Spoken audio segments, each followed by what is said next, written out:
The final. Magandang oras mga card lover, mga kababayan. Meron tayong bigyan ng reaksyon dito. Ang viral video na nangyayari noong kamakalawa na isang pulis ay nagdala ng babaeng walang malay. Yun pala ay pinainom ng pampatulog sa isang bar.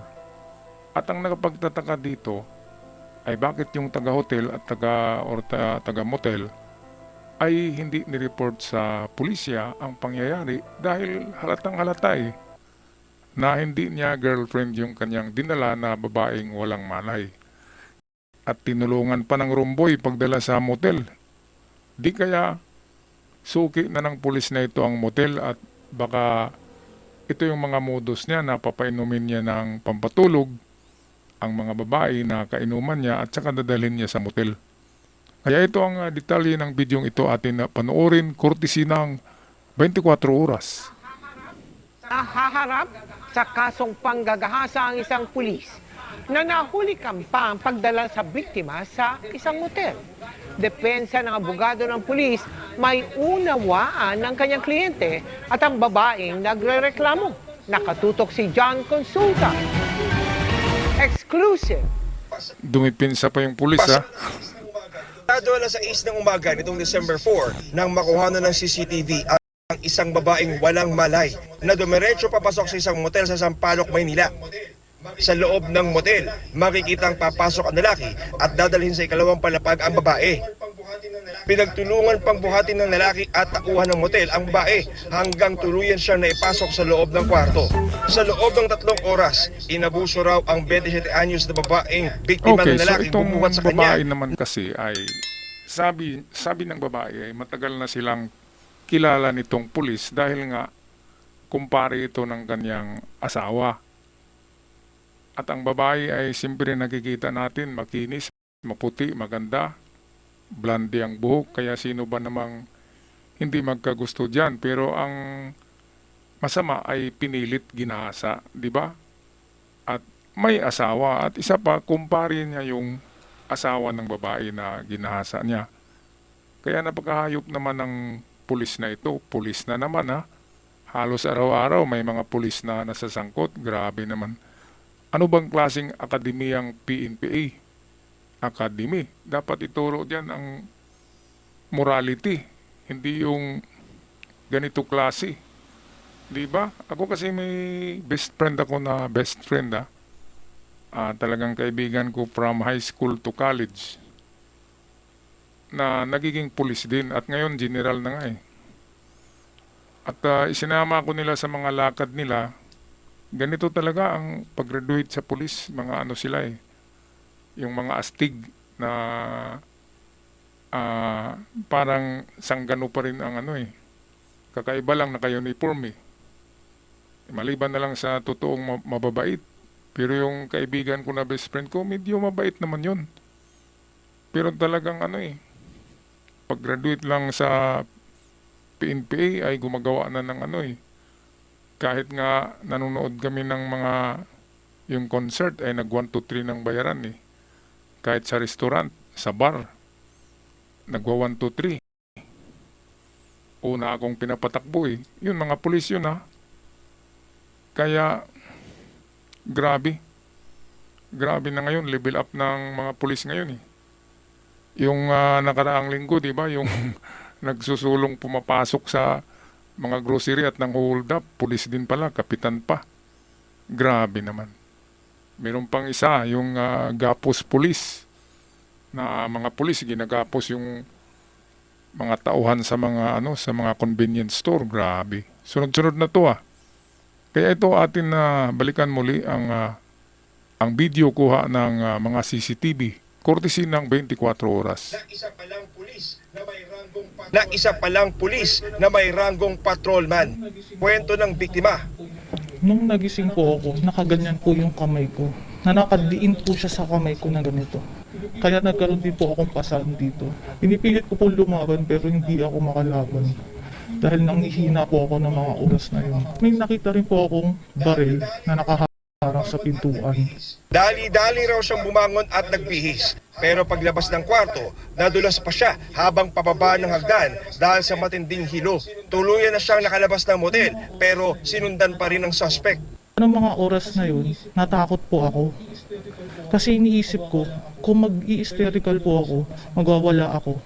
Pwedeng may gawin siyang masama sa akin. Pwede niyang iputok yung baril. Pero sinasabi niya sa akin na, Okay, so huwag ka ito muna pala, umalis, mag-usap nakalabas muna na tayo. yung babae, ay sinundan tapos dinala muli sa motel.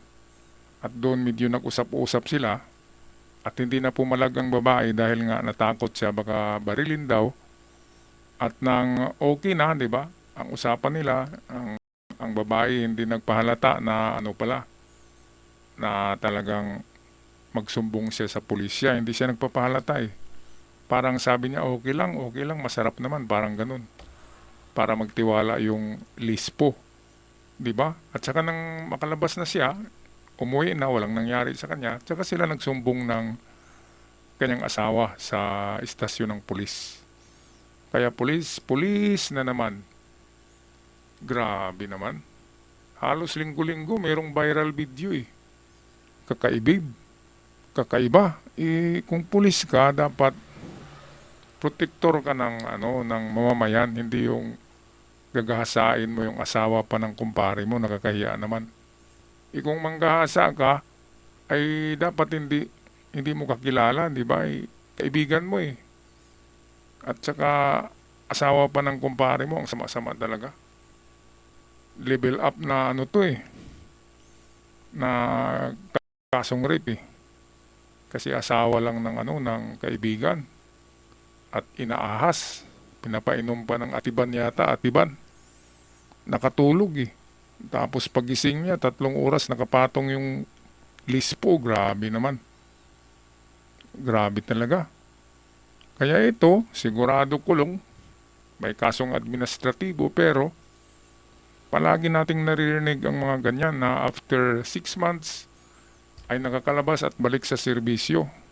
Ang maganda kasi diyan, meron talagang penalty na death penalty sa mga pulis na gumagawa ng ganito. Di ba? Para hindi pa marisan. Kasi grabe naman, paano tayo magtitiwala sa mga kapulisan kung ganito na ang asawa mo maganda at kapitbahay mo pulis, yun pala nagnanasa na eh. Di ba? Grabe naman. Kinukuha sa takot eh. Pinapakita ng baril. Grabe. Kaya ginawa natin ng reaksyon para naman ay yung ibang pulis dyan ay sana mag-isip-isip muna bago gumawa ng mga ganito. Pwede namang ligawan nyo yung babae o manligaw kayo ng mga dalaga, di ba? Gagastusan nyo, hindi yung hahalain at painumin ng pampatulog. Talagang may kaso ka dyan. Okay, balik tayo sa video ng 24 oras. Pero sabi ko hindi. Gusto ko na lang mga ganyan. Pero sabi ko hindi. Gusto ko na lang umuwi. 4 na oras bago ito o pasado alas 5 ng madaling araw, makikita ang biktima habang inilalabas na naka-wheelchair Ayan. at wala nang malay sa isang bar sa Tomas Morato sa Quezon City. Maya-maya, isinakay na siya sa sasakyan ng suspect habang tinutulungan ng kanyang kasama na isa ring pulis. Hinala ng biktima, Grabe, no? nilagyan Pulis ng din pala suspect yung ng pampatulog tumulong. ang kanyang inumin. So, 2 pulis to. Siguro yung isang pulis ay mayroon ding partner yun eh. Na baka pinatulog din. Grabe naman. Sana ay hindi makakalabas na to. Sana yan. Life sentence o 30 years in prison ang ganyang klaseng mga kaso. 30 years in prison, tamang-tama lang yan. Kasi ang edad ng pulis ay nasa 40 plus 30, lalabas siya na 70. Ugod-ugod na, di ba? At hindi na siya makapanghalay pa. At baka siya pa yung hahalayin sa bilangguan ng mga sanggano eh.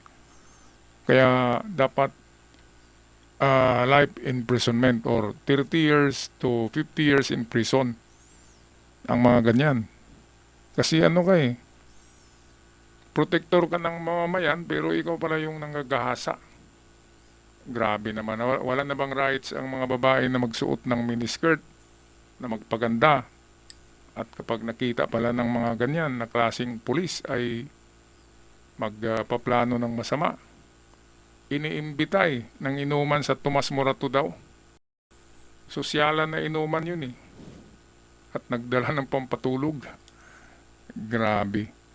Kaya kayong mga babae diyan, huwag kayong sama ng sama kahit kanino. Lalo na sa mga pulis matulis. Kasi ganyan talaga mangyayari sa inyo. Ang ganda-ganda nyo pa man, di ba? Haba ng blondie na buhok eh. Parang nagtatrabaho yata sa call center, di ba? Magaganda nagtatrabaho sa call center eh. Mga sexy, kaya ganyan. At baka lumabas ng madaling araw at sinundo nitong lispo na matulis. At bakit pa naman pinapatulog pa, di ba? Ayaw siguro ng babae. Kaya nilagyan ng pampatulog. Kinuha niya sa Santong Paspasan. Okay, tapusin na natin ang bidyong ito, courtesy ng 24 oras. Nagpunta raw silang magkaibigan sa naturang bar matapos ayain ng kaibigan nilang pulis. Nagpunta raw silang magkaibigan sa naturang bar matapos ayain ng kaibigan nilang pulis. Ang naalala raw ng biktima bago siya nawala ng malay. Nung time na huling CR ko po, may naiwan po akong baso na may laman. Ngayon, nung huling ininom ko po yun, edi medyo okay pa po ako. Pero after ilang minutes, nag-iba na po yung pakiramdam ko. Totally parang nag-blackout na lang po akong bigla. Nakawala na po akong maalala. Sa medical legal report ng MPD, lumalabas na ginahasa ang biktima. Ipinakita rin ng biktima ang mga pasa at sugat na kanya nakuha sa sinapit na pang-aabuso. Kaibigan po namin Ayan, siya so ng ilang taon na. lesson Kaya to be tiwala learned rin po ako. sa lahat ng mga Kasi kababaihan, kababata lalo po na yung namin mga siya. sexy at maganda at maputi, kahit na kayo'y may asawa na, ay huwag kayong sumama ng mga date na inuman sa mga lalaki na kahit kaibigan pa ng inyong asawa o kahit kaibigan nyo. Kasi may asawa na kayo eh. Ay huwag na kayong sumama sa mga ganyan. Kasi kapag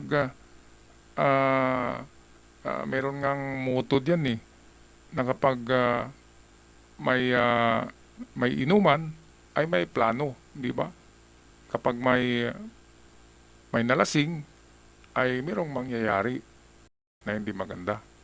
Kapag ikaw ay babae, lalo na kapag maganda, kaya nga yung mga tomboy na magaganda na nakipag-inuman nabubuntis eh. Kasi nilalasing nitong mga lalaking walang mudo, hindi marunong manligaw eh. Dinadaan sa inom at sleeping pills. Okay, so ito pakinggan natin ang ng asawa nito. Ang kanyang hiling kay Isko Moreno na magpapatulong para madala sa hustisya ang taong yun. Nangako naman ng DACC na susuporta ang kanilang mga abogado at mga miyembro sa kaso. Nangako naman ng DACC na susuporta ang kanilang mga abogado at mga miyembro sa kaso. Nakaka-alarma kasi pulis na naman, ibang level itong ginawa. We are demanding the PNP leadership na i-resolve to the soonest time possible. Mayor Isko Moreno, sana po matulungan niyo po kami ngayon sa nangyari sa asawa ko. Nagmamakawa po ako sa inyo, Mayor. Hindi po deserve ng asawa ko kung ano yung nangyari Naku, sa kanya. dapat tong abogado Hit ng ng abogado pulis ng ay suspect ikulong na eh. pulis, Ano pag hindi raw totoo yung ang planong-plano ibinibintang na sa kanyang may kliyente. pasapa? Di ba? Sa medico legal, merong sperm yata sa loob, di ba? At nagpa-medico legal na eh. Positive na ginahasa. Kaya itong attorney, bakit niya sasabihin na hindi totoo? Di ba? At kahit na magkaibigan sila at sumasama-sama yung babae kahit saan, kapag pinainom mo ng sleeping pills at pinatulog mo, ay meron kang balak na masama. Diba? Without the consent. Talagang walang consent ng babae kasi pinapatulog mo eh. Kaya ito ang sinabi ng chief nitong pulis na ito. At Oh. Susunodin namin yung mga larawan. May mutual understanding silang dalawa. Hindi totoo ang mga aligasyon. Isusumitin namin yung mga larawan. May mutual understanding silang Okay, dalawa. so Hindi natin to ang sama tinotolerate pakinggan yung at attorney makakaasa mo, kayo babae dito pa sa naman. mabilis nating resolution dito Sama sa kanyang pakinggan admin na case. Hindi totoo. Anong hindi totoo yung klarong-klaro na sa CCTV? Demonyo din yung babae, no? Yung attorney. Grabe. Hindi daw totoo. Klarong-klaro, dalawang CCTV, yung sa loob at saka labas ng motel ay grabe. Kitang-kita yung ginaganon eh. Tinadala na mahaba na buhok na blondie. Sino ba yung blondie na mahabang buhok? Hindi ang babae yun. At merong medical legal eh. At sabi ginasa talaga. Confirm. Kaya walang lusot. Ano ba bang lusot dyan, di ba? Wala nang lusot. Alright, anong masasabi nyo dito mga card lover, mga kababayan? Sa nagbibigay ng dumi sa uniforme ng mga pulis.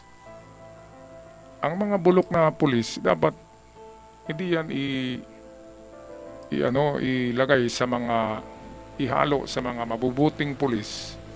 Parang kamatis yan eh kapag nilagyan mo yung basket ng isang latang kamatis, lahat ng kamatis ay mahawaan. Sana hindi magkatotoo ang kasabihan na yan.